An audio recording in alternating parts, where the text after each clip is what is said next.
Good morning, people. This is Allison, and I kind of like doing some of these short things. So be advised that tonight at 7 p.m. Eastern, we are going to do a pre-recorded stream of a conversation we did with Jason and Lynn and Leo and our new collaborator, Sean, and who has done some guest posts on my blog. And so we're going to be talking, initiating our initial talks about fascia as a mechanotransduction liquid crystal possibly interdimensional quantum computing device with our cytoskeletal microtubules. So that's coming up at 7. But I had just a quick response because, again, I'm not doing comments online or the feed. And I wanted to, yesterday I did 2 short ones. One sort of talking about archetypes and heroes and the polarity and what's coming with this parallel economy. And that was the new normal actually always supposed to be the parallel economy, and it was problem reaction solution. And that really in some ways the quote unquote resistance is at the threshold leading into this new era. Which is my presumption. That from where I'm standing, it seems like that's what it is. But I was having some issues with the concept of authoritarianism because, again, the way I understand it, and this is where I stand, is that they use the authoritarian totalitarian framework as an offset to push the decentralization complexity theory, right?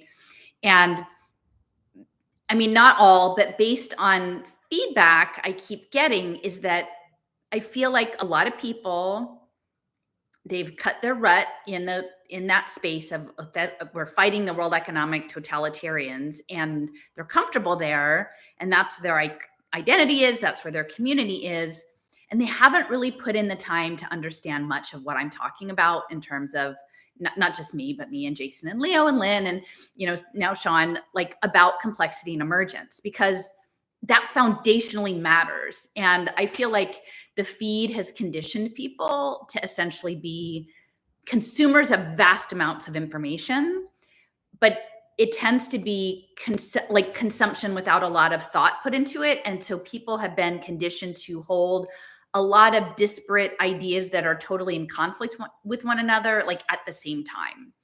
And then never kind of get to a point where they're like, so this is where I'm standing. Now, this piece is kind of interesting, but it doesn't fit with this. And so I'm choosing this thing, right?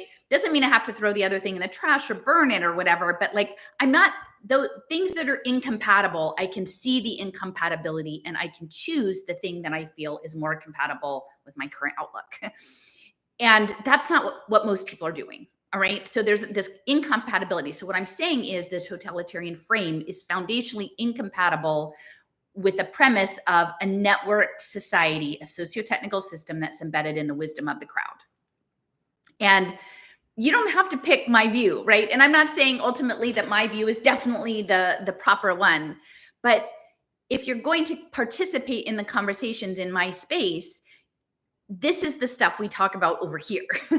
And so I just want to make that very clear because I had, I'm just going to read out this because it's a public comment on yesterday's video about authoritarianism. And this person replied just 15 minutes ago, "Hey, Allison, I understand viable system model and decentralization, probably most of what you are talking about." I don't really talk about viable system model, complexity more, okay? But many will not have the context. Quite simply, there are existing systems and blueprints for new systems, changes to new systems, massive profits at a minimum. It looks like Davos has been the focal point for the study of these, probably with offshoot skunkworks in think tanks, universities, and preferred stakeholder corporations. Yes, protest and activism is one way of countering, but we are dealing with technocrats. Okay, so this is the statement. We are dealing with technocrats, and you suggest the detail is difficult to get a hold of. We really need to know the blueprints and the 4 questions they have probably used in their planning. 1, where have we been? 2, where are we now? 3, where are we going? And 4, how do we get there? In short, the collective intelligence, okay, this is the key.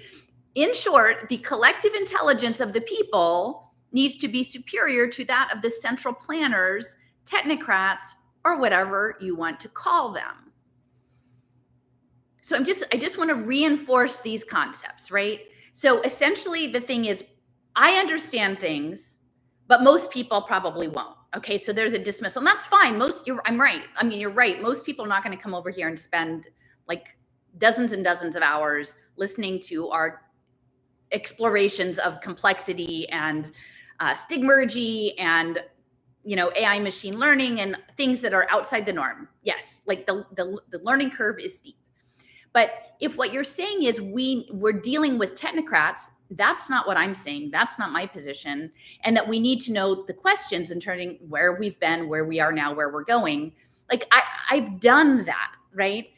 I've at this point, we've talked a lot about the Atomic Energy Commission. We've talked about cybernetics. We've talked about gamification, game theory, chaos theory, the Santa Fe Institute. We've laid out the history, at least for the past 80 years, right, of how we understand the system as a whole. And it doesn't really involve the technocrats. In fact, if anything, it's foundationally not about central planning. And I have this thing, like technocrats are the ant computer. The ant computer is the collective intelligence of the people needs to be superior to the central planners. So Andrew's looking for the ant computer. Andrew would like for there to be an ant computer. Now, he's saying he understands what I'm talking about, but I don't think he does. But at the end of the day, I'm not going to be here to say no one's allowed to play the ant computer game. Because that's the part that I've talked about with Lauren Carpenter is ultimately, this is more of, in my opinion, Brave New World, and they'd like you to go into the room. And one of the ways to get you into the room of collective wisdom of the crowd, playing Pong with psychic Pong, group Pong, and picking up your paddle so you have the red or green choice, is to have a bunch of central planners and technocrats running around in the lobby saying, whoa, we're going to get you. And you're like, no. And then you join your people and you've got a huddle, and then you all run into the decentralization room for the ant computer. Now, ultimately, it could be that the ant computer is the best thing in the world. Now, I think they need to tell us what we're doing, like what the ant computer is and why we would be participating. But this is what I'm getting frustrated, because literally this is this communication problem. It's a consciousness problem. With where we've been, if you imagine that the issue is simply industrial engineer policymakers, you're not paying attention to the military behavioral psychology, the group behavior psychology. You're not understanding that essentially organizational theory and management theory in the Cold War era, with the growth of the corporation, which will eventually morph into the DAO, the Decentralized Autonomous Organization, or the Gaia Fascia, was the point. And so, like, I'm not here to say anybody who's like studying organizational development or, consulting is a super evil genius. They're not. They just thought that they were organizing, like consulting for IBM or something like that. But ultimately, it's going to feed into the noosphere, the collective computer, right? Like, that's what it is. And then we have to understand, what is our participation? Because what they're after, what Jeffrey S. is after, and you need to hear me, is the wisdom of the crowd. But how are they going to know the wisdom of the crowd? It's going to be through a signal. It's going to be through a token, a decentralized token on a decentralized ledger, okay? So if you are in the story that it's the technocrat central planners and you have to be super duper decentralized with the wisdom of the crowd to answer it, then yeah, there's a polarity there, and then you have to decide. But that does mean that what you're advocating is a gamified psychic ant computer. And do you know that? Like, do you really get me? Because I don't see you coming out and saying, I really think I like this ant computer idea. Because I spent a lot of time talking about the ant computer the whole time. Well, see, and someone's asking, who holds the keys? Because that was part of my authoritarian. We can't have our identity unless we can situate good and bad and be on the good side, mostly, except for a few people who like to play the bad guy. So you want to know who's holding the keys. Okay, well, that's cryptography. And at this point, what the intention is, everybody wants you focusing on the material, your material body, the material stuff, your material money, your material circular economy, materialism. This is about, in my opinion, consciousness. And they got, they've yanked the hair on all the resistance. You guys are out there traumatizing each other over and over again with every new story coming out of the World Economic Forum. It's mass mind control. You're mind controlling yourselves. The Brave New World is already happening. The Ant Computer is already happening. And you're participating. And most people don't even acknowledge that that's the game. Or it's at least one of the games. It may not be the only game. It's probably most definitely not the only game. But in the game of consciousness management, the resistance is far ahead. Now, I'm not blaming, because I was in it too. Like, I spent a couple years because I didn't have the reflection to think about it. But they can steer you, right? And that's what the social media is. And so, for people to chime in and say, well, your stuff is too hard, it's too complicated, and I understand it, but clearly this person doesn't, unless what they are is an advocate of the Ant Computer, and again, I think that they genuinely believe that their thing is the technocrats, and then what they're going to end up with is gamified digital wallets for wellness that various wellness influencers, network affiliates for the swarm consciousness are going to sell to them because they're their people and they like the pong game with the people that they like. And yeah, you can do that, but just don't come over to my stuff and try to somehow drag my consciousness back into your story, because most people have worn a groove so deep. Why is the health freedom community still talking about the same shit after 4 years, right? It's limiting. It's like I said yesterday. It's like they want an archetype. They want a chemical ingredient that they can add to their alchemical psychiatry mix. And then when they tap on you, they want to know your ingredient is pure and your mind hasn't been contaminated with things like thinking about embryology or phosphorescence or other things that might not keep you right on the track where they want you. Bit. Just stick in the groove. Why do you think that Children's Health Defense, RFK Jr., all of these things are situated the way they were? Do people really not think that the resistance wasn't they didn't have it all gamed out before this dropped? How it was going to look? That somehow there's really rebellion in this online resistance? If so, you don't understand the depth of the game, which has everything to do with military behavioral psychology profiling and probably also remote viewing and quantum game theory and simulation modeling, right? So there's some people dabbling in some of these bits and pieces, but I don't see it all integrated. And at this point now we're moving into quantum and parapsychology, because the consciousness is not just this dimensional consciousness, it's a broader consciousness.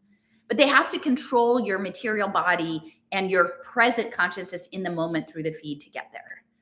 So I just want to I'm saying this as a response, and I might seem exasperated. I think I actually kind of am exasperated.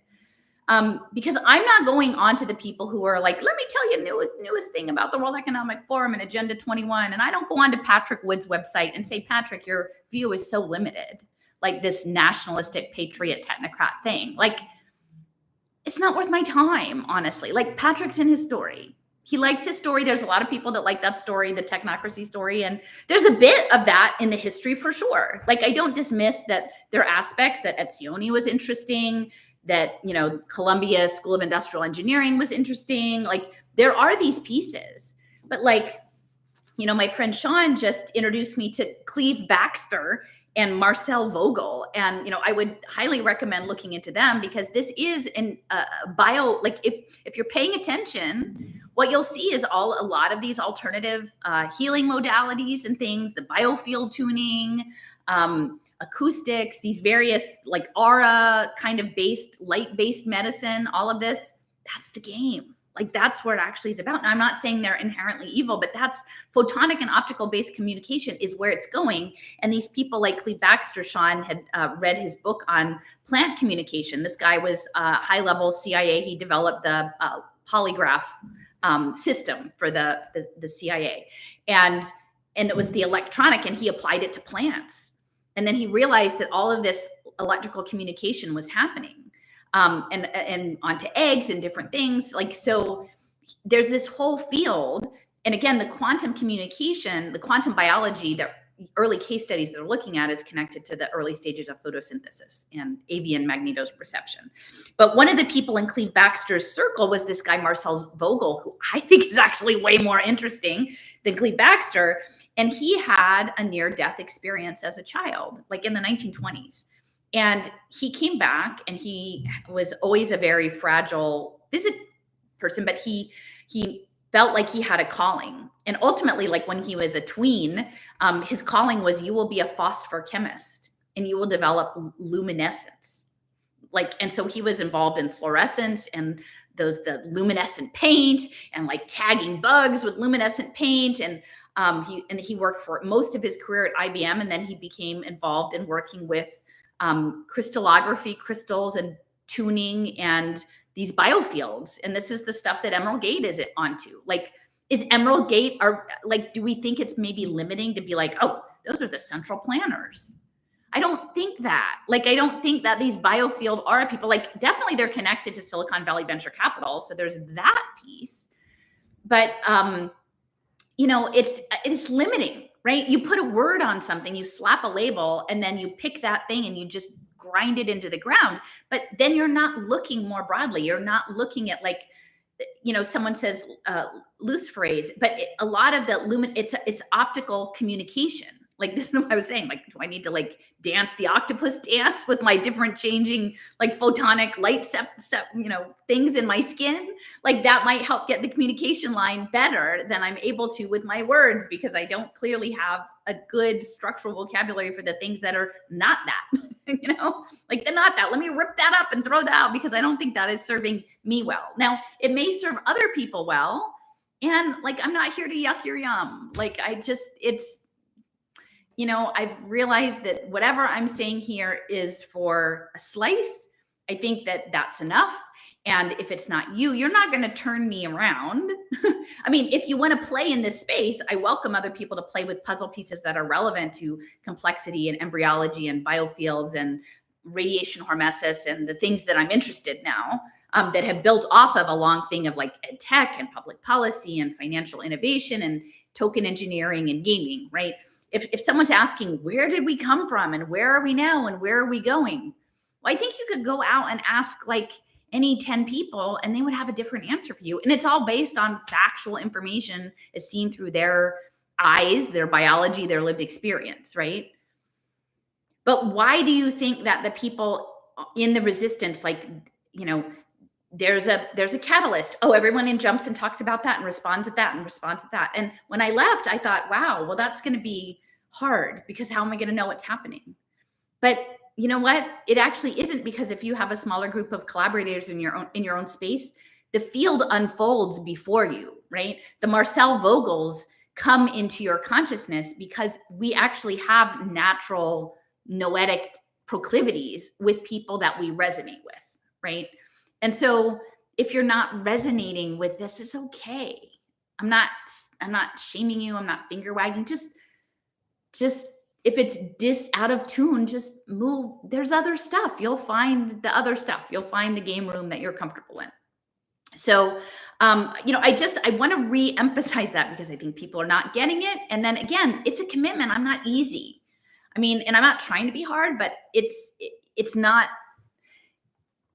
for everyone. I wouldn't want to listen to me this much, honestly. If I wasn't me and I had to, it would feel like a chore. So I'm not saying everybody needs to listen to me. No, that's not what I'm saying. But if you want to know more and you find this useful, it's going to take time, because you've got to unlearn a lot of stuff, and then you've got to build a whole new base of information. And this is why, and I'll put the map that I'm working on now, because all of this stuff with Cleve Baxter and Marcel Vogel and the polygraphy and the luminescence and the fluorescent paint and viscosity, it's literally all baked into that Maniac TV show. So I've been spending all morning taking screenshots and going, oh my gosh, it's lipids in sperm, it's lipids in that uterus comment. It's all lipid.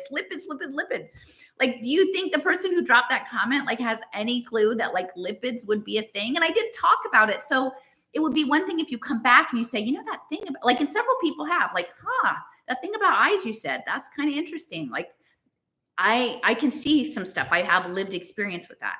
And that's what I'm here for, is I put things out and then some spark will connect with a piece that someone else is doing. But it's probably going to be a piece that's not out there in the standard flow of consciousness as it exists in the digital resistance space.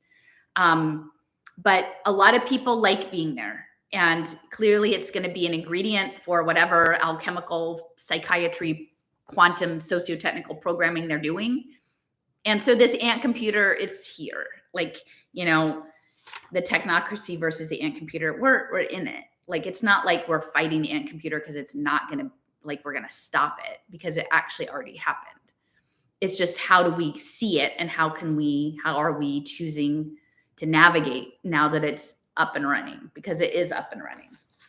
So anyway, that's just my short shtick. And, again, not to target this one individual, but it is hard when people, like, it is a communication gap. And I don't know what that is. I don't know how to break that communication gap. I know a lot of people in the resistance get frustrated because they try to communicate with people who are not in the resistance, right? The normies or the sheep, and they can't communicate across the divide, right?